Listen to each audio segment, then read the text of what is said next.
Hello everyone, welcome to star IQ. Star IQ के video platform पे आप सभी का बहुत बहुत स्वागत है। आइए आज के ज्ञान आईक्यू सीरीज़ में आप सभी का बहुत बहुत स्वागत कर रहा हूं मैं। 10 जुलाई 2023 के हरियाणा करंट अफेयर इस पर्टिकुलर वीडियो में हम लोग पढ़ने वाले हैं। नेशनल इंटरनेशनल करंट अफेयर ही होंगे और इसमें डिटेल एक्सप्लेनेशन आपको देने वाला हूँ विद एग्ज़ाम ओरिएंटेड क्वेश्चन। सबसे पहला सवाल क्या है आपका कि हाल ही में संयुक्त राष्ट्र सुरक्षा परिषद ने निम्नलिखित में से किस देश में एक ऑपरेशन था जिसका नाम था मिनुसुमा, ये शांति मिशन को समाप्त कर दिया है अभी हाल ही में। तो मिनुसुमा नाम का ये एक शांति ऑपरेशन था, इसको अभी रिसेंटली समाप्त जो है ना वो किसने किया है? तो ये जो है ना ये किया है अभी हाल ही में माली ने, यानी कि ऑप्शन नंबर ए इसका ठीक है हमारा। माली की राजधानी आपको पता है क्या है? माली की राजधानी है बमाको, ठीक है ना, बमाको या राजधानी है यहाँ पे। अच्छा, एक बात ध्यान रखना, जो शांति दूत होते हैं ना, शांति दूत, उनको क्या कहा करते हैं? ये क्वेश्चन एक एग्जाम में मैंने देखा था कि शांति दूत को क्या कहते हैं, बताइएगा। कई सारे ऑप्शन थे उसके अंदर, मैं आपको डायरेक्ट आंसर बता रहा हूँ। शांति दूत को कहा करते हैं ब्लू हेलमेट्स के नाम से पुकारा करते हैं। ये क्वेश्चन बहुत ज़्यादा इंपॉर्टेंट है, याद कर लेना आप लोग, ब्लू हेलमेट्स कहते हैं। और जो शांति दूत होते हैं, मतलब जो शांति फैलाने का काम करते हैं, उनको एक अवार्ड दिया जाता है जिसका नाम क्या है? जिसका नाम है डैग हैमर, ठीक है ना, डैग हैमर जॉल्ड। ये एक अवार्ड दिया जाता है, ध्यान रखना, एक मेडल है एक्चुअली कह सकते हो आप लोग। और ये अभी हाल ही में जो है ना ये 3 व्यक्तियों को दिया गया, 3 मतलब भारत के लोगों को दिया गया है, जिनमें से एक का नाम आपको मैं बताता हूँ। इनका एक का नाम है शिशु, ठीक है ना, शिशुपाल जी है, ये याद रखिएगा आप लोग। और शिशुपाल सिंह है आई थिंक इनका पूरा नाम। और इसके अलावा दूसरे का नाम है सांवली, ठीक है ना, सांवली राम बिश्नोई, ठीक है ना। और ये तीनों तो जो है ना आपके इसमें डेमोक्रेटिक ऑफ रिपब्लिक कॉम्बो है उसके अंदर अपॉइंटेड हैं ये, ठीक है। और एक पर्सन है जिनका नाम है आपका साबर तहर अली, ठीक है ना, ये इराक में पोस्टेड हैं। इन तीनों को भी रिसेंटली जो है ना यूएन पीस कीपर अवार्ड दिया गया है। ये यूएन पीस कीपर अवार्ड को दिया जाता है एक्चुअली। डैग हैमरजोल्ड मेडल जो है ना स्वीडन के एक व्यक्ति के नाम पे ही रखा गया जो यूएन के महासचिव भी बने थे एक बार, ठीक है।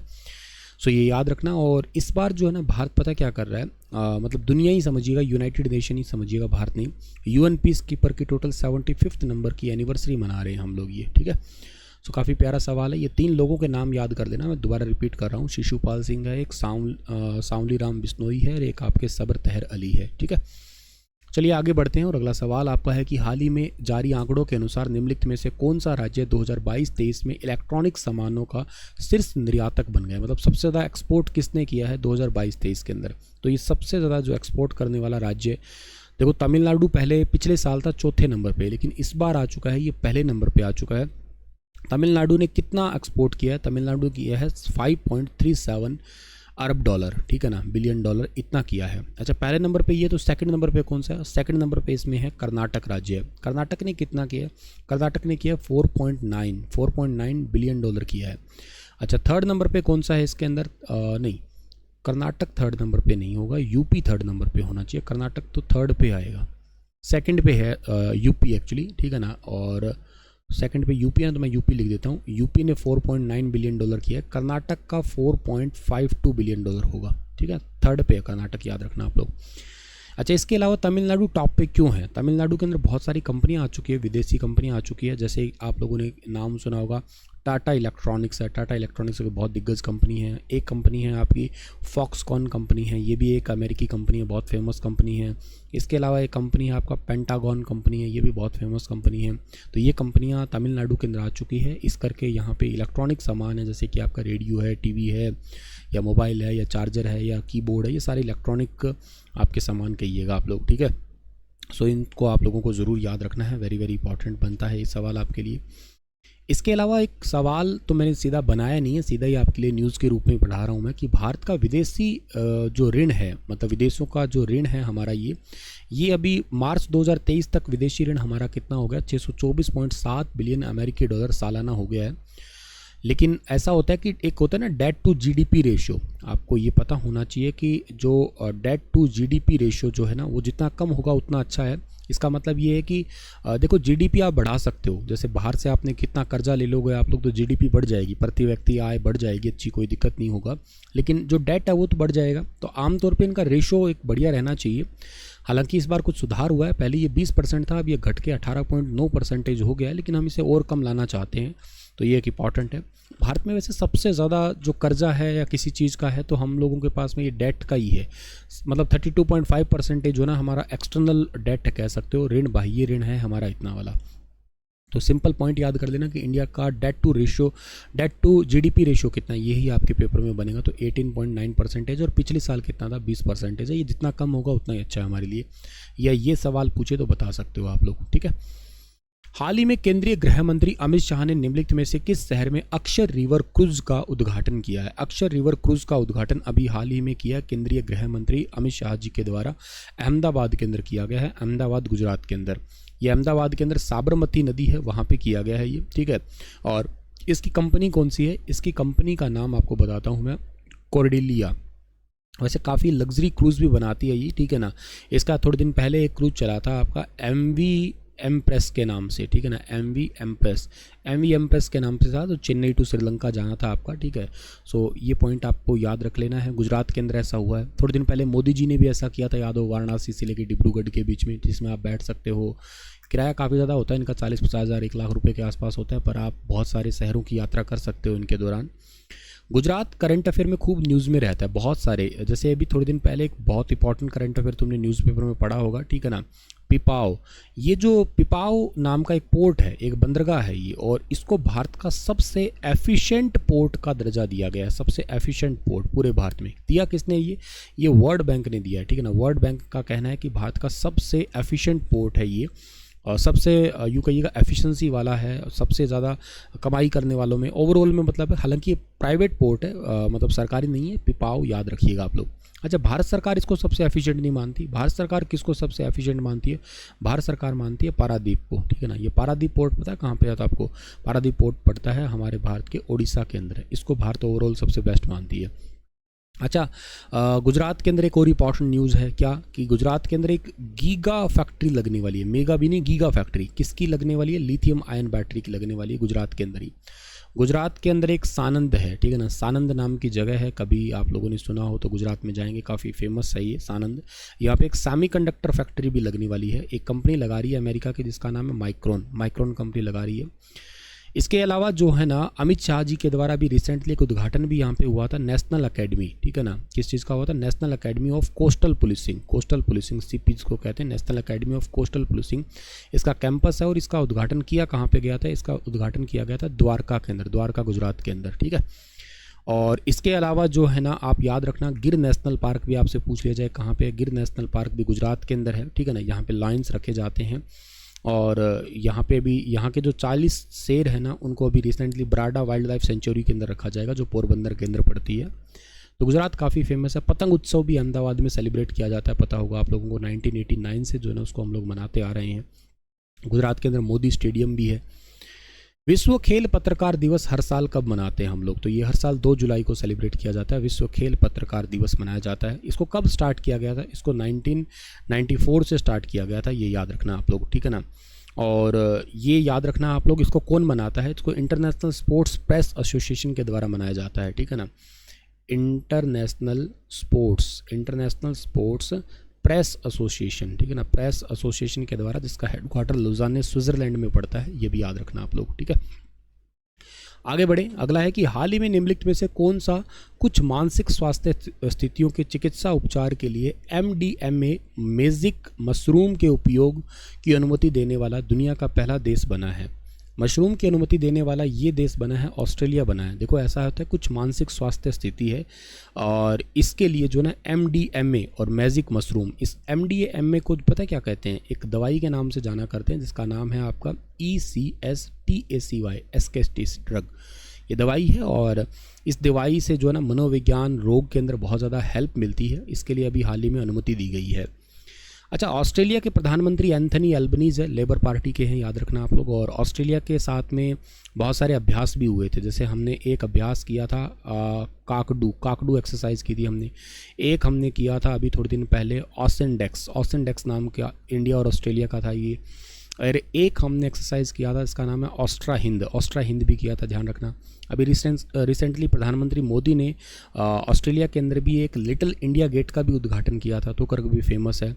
ऑस्ट्रेलिया के अंदर एक सिडनी पड़ता है, जो कि दुनिया का सबसे बड़ा बंदरगाह भी है। और 2032 के, मैंने एक पिछले सेशन में बताया था, ब्रिस्बेन के अंदर ओलंपिक भी होने वाले हैं, 35वें ओलंपिक। हाल ही में डाक विभाग ने नागामुचिलिंडा बौद्ध स्तूप पर विशेष कवर जारी किया है। ये कौन से राज्य में है? नागामुचिलिंडा जो है ना, ये कहाँ पे पड़ता है? तेलंगाना के अंदर पड़ता है, ध्यान रखना आप लोग, ठीक है ना।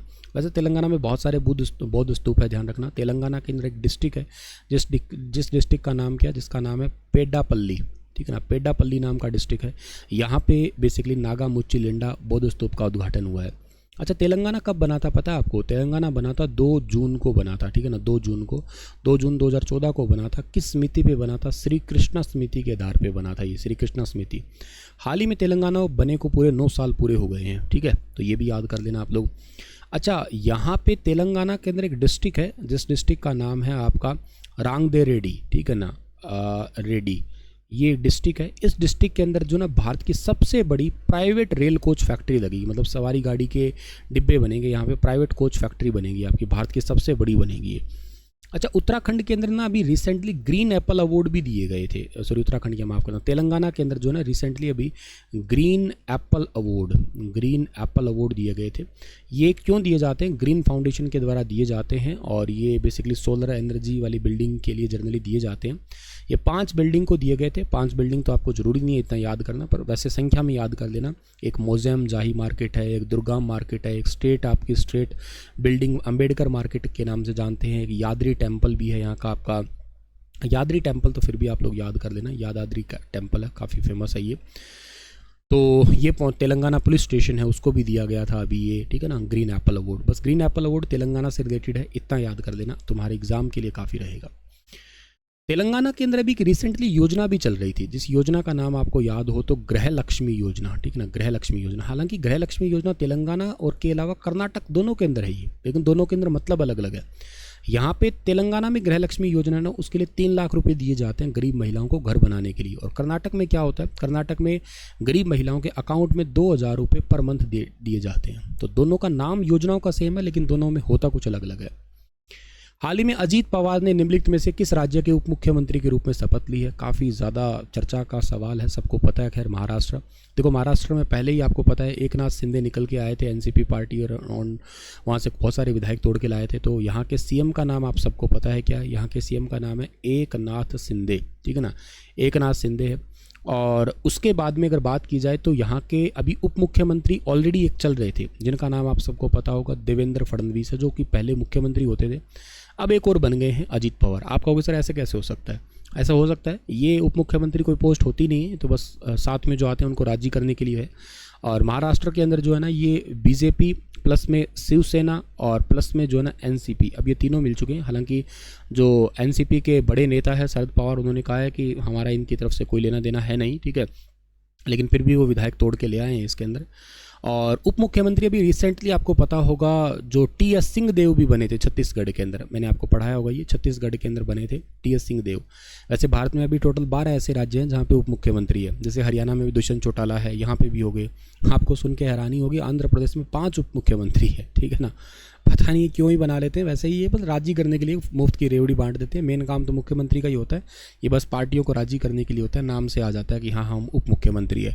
काम तो नॉर्मल मंत्री जितना ही होता है इनका, ठीक है ना, सारी पावर तो मुख्यमंत्री के ही हाथ में होती है वैसे देखा जाए तो। एनीवे, अगला सवाल है कि निम्नलिखित में से कौन सा देश अपने 48 साल के इतिहास में पहली बार आईसीसी वनडे वर्ल्ड कप 2023 के लिए क्वालिफाई करने में फेल रहा है? बहुत ही शर्म वाली बात है, कहिए बहुत ही ज़्यादा। वेस्ट इंडीज़, ठीक है ना, बहुत ही ख़राब मैच खेला। 48 साल के इतिहास में पहली बार ऐसा हुआ है कि आईसीसी वनडे वर्ल्ड कप 2023 के लिए क्वालिफाई करने में भी फेल हो गया। और हारा किससे पता तुम्हें? स्कॉटलैंड से हार गया ये, ठीक है ना। हालांकि वेस्ट इंडीज़ वर्ल्ड चैंपियन रह चुका है, आपको पता होगा 1975 में वर्ल्ड चैंपियन था, 1979 में भी वर्ल्ड चैंपियन रह चुका है ये। और ICC cricketer of the year भी वेस्ट इंडीज़ के नाम पे ही दी जाती है, खिलाड़ी के नाम पे। सर गारफील्ड सोबर्स ट्रॉफी है ना, वेस्ट इंडीज़ के ही नाम से दी जाती है। खैर कुछ भी हो सकता है कभी भी, इसलिए आप लोग हर पल एंजॉय कीजिएगा और गुमान मत करिएगा, घमंड मत करिएगा, मस्त रहिएगा, ज़बरदस्त रहिएगा। कुछ नहीं पता पल की पल में क्या हो जाए। किसी ने सोचा भी नहीं था कि वेस्ट इंडीज़ जैसी टीम भी ऐसा खराब प्रदर्शन करेगी। वैश्विक शांति सूचकांक 2023, ग्लोबल पीस इंडेक्स 2023 में भारत का रैंक क्या है? तो भारत का रैंक इसमें 126 आया है, ध्यान रखना। 163 देशों में आया है भारत का रैंक ये। टॉप पे कौन सा सर इसमें? टॉप पे इसके अंदर है जो ना वो आइसलैंड है, ठीक है ना। आइसलैंड इस पे टॉप पे है। सेकंड और लास्ट में कौन सा? चलो लास्ट में याद कर लो, शांति की बात करो, लास्ट में जहाँ नहीं है वो है अफगानिस्तान है, ठीक है ना, ध्यान रखना। इसको जारी कौन करता है? सिडनी का एक इंस्टीट्यूट है जिसको institute of economic and peace के नाम से जाना करते हैं, वो इसको जारी करता है। अच्छा, रिसेंट एक रैंक और आया था, वर्ल्ड इकोनॉमिक फॉर्म के द्वारा आया था, एनर्जी ट्रांजिशन रिपोर्ट आई थी, एनर्जी ट्रांजिशन इंडेक्स आया था। इसमें भारत का नंबर 67 है और नंबर 1 इसमें किसका है? नंबर 1 जो आया था ना इसके अंदर वो आया था स्वीडन का आया था, ठीक है ना, ध्यान रखना। स्वीडन का नंबर 1 था इसके अंदर। अच्छा, एक जेंडर गैप इंडेक्स भी आया था थोड़े दिन पहले, ठीक है ना, जेंडर गैप इंडेक्स भी आया था। उसके अंदर फर्स्ट पे कौन सा है? उस पे फर्स्ट पे जो है ना आइसलैंड है, महिला और पुरुष में कोई भेदभाव नहीं करते। भारत में 127 नंबर है उसका, ठीक है। ये रैंक आपको दे रखी है, आइसलैंड है और अफगानिस्तान लास्ट है, ठीक है। खैर आगे बढ़ते हैं। हाल ही में निम्नलिखित में से किस कंपनी ने VSS यूनिटी स्पेस लैन का उपयोग करके अपनी पहली वाणिज्यिक अंतरिक्ष उड़ान सफलतापूर्वक लॉन्च की है? तो ये कौन सी कंपनी ने की है? ये की है वर्जिन गैलेक्टिक कंपनी ने। ये पता क्या करते हैं, ऐसे जहाज़ से जो है ना धरती से लगभग 80 किलोमीटर ऊपर लेके जाते हैं और ऊपर से पूरी पृथ्वी को दिखा देते हैं और फिर नीचे ले आते हैं। हालांकि ये रिस्की है बहुत ज़्यादा, रिसेंटली अभी इस देखने के चक्कर में टाइटन डूबा था, लेकिन ऐसा ये करते हैं, ठीक है ना। तो इन्होंने अपनी पहली वाणिज्यिक सफलतापूर्वक उड़ान सफल की है। इसके ऑनर का नाम रिचर्ड बार्सन है, ठीक है, ध्यान रखना। इसकी फ़्लाइट का नाम जो है ना वो है गैलेक्टिक 1 है। अगला है कि अभी recently ASK private wealth Hurun India future unicorn index आया था, उसमें भारत में कितने यूनिकॉर्न हैं? तो भारत के अंदर टोटल 83 जो यूनिकॉर्न है, ध्यान रखना। अच्छा, ये होता क्या है? देखो भारत में मतलब दुनिया में कोई भी हो 3 टाइप की कंपनियां होती है। एक कंपनी होती है उसको कहा करते हैं चीता, ठीक है ना। एक टाइप की कंपनी होती है उस कंपनी को कहा करते हैं गज़ल, ठीक है ना, गज़ल कहते हैं। और एक कंपनी होती है उसको कहा करते हैं यूनिकॉर्न कहते हैं। चीता वो कंपनी होती है जिनका टर्नओवर कितना रहता है? $200 मिलियन से लेके और $500 मिलियन के बीच में होता है। गज़ल उन कंपनी को कहा करते हैं जो $500 मिलियन से लेके और $1 बिलियन के बीच में होता है। और जो यूनिकॉर्न होता है वो $1 बिलियन के प्लस ही चला जाता है आपका, ठीक है ना। और भारत में चीता कंपनी कितनी है? भारत में चीता कंपनी 96 है, ठीक है ना। अच्छा, गज़ल कंपनी कितनी है भारत के अंदर? तो गज़ल कंपनी का कोई खास ऐसा डेटा अभी तक हमारे पास आया नहीं है, ठीक है ना। और गज़ल कंपनी वैसे ना ऑफिशियली देखा जाए तो 51 है, लेकिन इसमें भी थोड़ा डाउट है, 1-2 हो सकता है ऊपर नीचे हो। और यूनिकॉर्न तो अभी आपके पास में फिक्स है 83 है ये, ठीक है ना। तो खैर आप अभी के लिए याद कर लेना, मोस्ट और ज़्यादा कोई अपडेट आएगा तो मैं आपको श्योर बता दूंगा, पर अभी के लिए 96, 51 और 83 याद कर लेना आप लोग। वैसे माना जाता है कि जो चीता कंपनी होती है वो लगभग 5 साल के अंदर यूनिकॉर्न बन जाती है। जो चीता कंपनी होती है वो लगभग 5 साल में यूनिकॉर्न बन जाती है। जो गज़ल कंपनी होती है वो 3 साल में यूनिकॉर्न बन जाती है, ऐसा माना जाता है, ठीक है ना। हो सकता है थोड़ा बहुत ऊपर नीचे हो जाए। सबसे ज़्यादा यूनिकॉर्न फाउंडर जो है ना वो ग्रेजुएशन IIT खड़गपुर के हैं और पोस्ट ग्रेजुएशन IIM अहमदाबाद वाले हैं। उन्होंने अपनी खुद की यूनिकॉर्न कंपनी बना रखी है, ठीक है। IIT जिन्होंने खड़गपुर से IIT की है, वहाँ के जितने भी स्टूडेंट रहे हैं उन्होंने खुद की अपनी कंपनी खोली और ले गए यहाँ पे। ये तो चलो ठीक है। और नेक्स्ट बात करते हैं हम लोग वस्तु एवं सेवा कर, जिसको GST कहते हैं। GST डे आप सबको पता है कब मनाते हैं? 1 जुलाई को सेलिब्रेट करते हैं। 2017 को लागू आया था, ठीक है ना। और CBIC के अंदर ये आता है। इसका थीम क्या था इस बार का? Celebrating simplification and economic growth, ठीक है ना। विजन था GST @ 6 सरलीकृत कर, ठीक है ना। लगभग 6 साल पूरे हो गए इसके लिए, ठीक है। CBIC के चेयरमैन कौन है? इसके चेयरमैन का नाम विवेक जौहरी है, याद रखना आप लोग, ठीक है। चलिए आगे बढ़ते हैं। अगला सवाल आपका है कि पंचायत विकास सूचकांक, पंचायत डेवलपमेंट इंडेक्स में रिपोर्ट में पायलट प्रोजेक्ट में से कौन से राज्य में चलाया गया? तो ये पायलट प्रोजेक्ट जो है ना महाराष्ट्र के 4 जिलों के अंदर लॉन्च किया गया है। ये महाराष्ट्र के 4 जिले कौन से हैं? इनमें से एक जिला है पुणे, बहुत इंपॉर्टेंट डिस्ट्रिक्ट है ये। दूसरा जो है ना वो है सांगली, ठीक है ना, सांगली है। तीसरा है सतारा, यहाँ पे मैं गया हुआ हूँ बहुत, मतलब कुछ टाइम के लिए रहा भी हुआ हूँ, बहुत ज़्यादा टाइम तो नहीं लेकिन कुछ टाइम के लिए रहा हुआ हूँ मैं। सतारा, ठीक है ना, पुणे के अंदर महाराष्ट्र में सतारा है एक, और एक यहाँ पे है सोलापुर, ठीक है ना, सोलापुर, ठीक है। तो पुणे, सांगली, सतारा और सोलापुर, ये याद रखना आप लोग, ठीक है ना। अच्छा, पंचायत की रैंकिंग जो है ना 9 थीम के ऊपर होगी। पंचायती राज दिवस आप सबको पता होगा 24 अप्रैल को मनाते हैं। 73rd कॉन्स्टिट्यूशनल अमेंडमेंट 1992 के तहत आया था। 24 अप्रैल 1993 को पूरे भारत में लागू हुआ था। पंचायती राज व्यवस्था सबसे पहले आई थी राजस्थान में, राजस्थान के नागौर के अंदर आई थी 2 अक्टूबर 1959 को, बलवंत राय मेहता समिति के आधार पर। पंचायती राज के शिल्पीकार बलवंत राय मेहता को ही कहते हो आप लोग। नागौर के बगदरी कासनी गाँव में वहाँ से स्टार्ट हुई थी ये। दूसरा राज्य 11 अक्टूबर 1959 को आंध्र प्रदेश बना था। डूरंड कप 2023 में 132वां संस्करण निम्नलिखित में से कौन से शहर में हुआ था? ये कोलकाता के अंदर हुआ था, ठीक है ना, कोलकाता के अंदर। एशिया का सबसे पुराना है, बल्कि भारत का एशिया का सबका है। भारतीय सेना इसको करवाती है, ध्यान रखना। कब स्टार्ट हुआ था ये 1888 के अंदर स्टार्ट हुआ था, ध्यान रखना आप लोग। आई को जूलॉजिकल सर्वे ऑफ इंडिया के 108वें स्थापना दिवस उद्घाटन किया है। इस जूलॉजिकल सर्वे ऑफ इंडिया का हेडक्वार्टर कौन से शहर में है? इसका हेडक्वार्टर भी कोलकाता के अंदर ही पड़ता है आपका। 108वां स्थापना दिवस का उद्घाटन भूपेंद्र सिंह यादव ने किया, 1 जुलाई के दिन किया था। अच्छा, बॉटनिकल गार्डन जो है ना इंडिया में कहाँ पड़ता है? ये भी कोलकाता में पड़ता है, ठीक है ना। यूकी भांबरी ने एटीपी वर्ल्ड टूर पर अपना पहला खिताब जीत लिया, अपने साथी लॉयड हैरिस के साथ में। मलारका चैंपियनशिप 2023 में युगल ट्रॉफी जीती है। ये कौन से देश में हुआ था अभी हाल ही में? तो ये कौन से देश के अंदर हुआ था? ये अभी हाल ही में हुआ था, स्पेन के अंदर हुआ था, स्पेन के मलारका में हुआ था आपका। इनके साथ में यूकी भांबरी और लॉयड हैरिस कहाँ के हैं? ये लॉयड हैरिस हैं ये साउथ अफ्रीका के, ध्यान रखिएगा आप लोग। यूकी भांबरी भारतीय टेनिस खिलाड़ी के बहुत इंपॉर्टेंट खिलाड़ी है। अच्छा, स्पेन के सबसे इंपॉर्टेंट खिलाड़ी कौन है? कार्लोस है। कार्लोस वर्ल्ड नंबर 1 खिलाड़ियों में से आते हैं। हाल ही में निम्नलिखित में से किसे कॉल इंडिया लिमिटेड के अध्यक्ष या सह प्रबंधक, यानी कि जो आपके मैनेजिंग डायरेक्टर है, को मैनेजिंग डायरेक्टर है, अपॉइंट किया गया है? इनका नाम क्या है? इनका नाम है प्रमोद कुमार अग्रवाल, ठीक है ना, प्रमोद अग्रवाल, ऑप्शन बी, ठीक है। ये पहले पीएम प्रसाद हुआ करते थे, ठीक है ना, पीएम प्रसाद थे, उनकी जगह प्रमोद अग्रवाल आए हैं। और कॉल इंडिया लिमिटेड है, सीसीआई के अधीन आ गया। सीसीआई के चेयरमैन कौन है? रवनीत कौर है, ठीक है। चलो, इसी के साथ में ये आपको 10 जुलाई के ज्ञान IQ सीरीज़ समाप्त करता हूँ। कैसी लगी ये सीरीज़? आप लोग फीडबैक ज़रूर दिया करें, जिससे मुझे हौसला मिले।